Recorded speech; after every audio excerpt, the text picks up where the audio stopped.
The Declaration of the Bab. Hi, I'm Dr. James Holt, and last night and today Baha'is celebrate the Declaration of the Bab. It's one of 9 holy days of Baha'i within the year when work is suspended for those observing it. This commemorates the day that the Bab announced that he was a messenger of God and foretold the coming of another messenger in the near future. The event took place in Shiraz, Persia, now Iran, on the 22nd of May, 1844. Sayyid Ali Muhammad, or the Bab, meaning the gate, took the title as a sign that he was the long-awaited gate.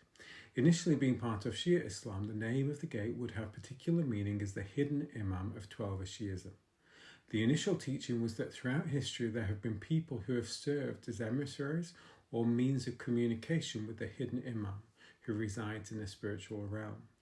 At the first declaration he was largely ignored, but over the years Shia Muslims actively opposed him, particularly those who held authority, who saw his claim as challenging the foundation of their power and leadership of the peoples of Shia Islam.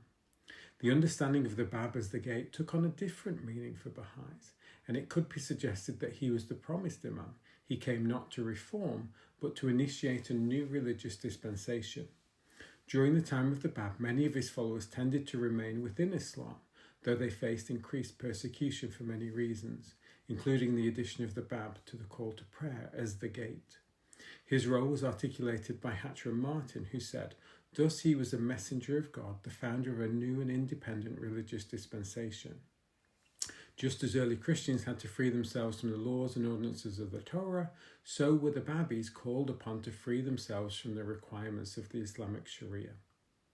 One of his followers, Tahira, exemplified this as she appeared at a conference of Babis without the veil.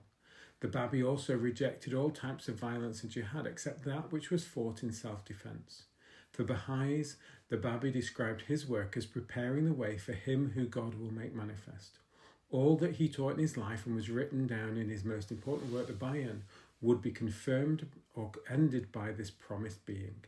The Bab was thus the gate to the knowledge of him who God will make manifest.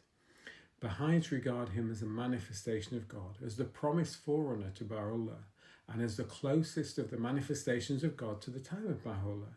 He is followed and his words are studied. The period of the Babi dispensation is important to Baha'is as he laid the foundation of and bore witness to the manifestation of God that was to come.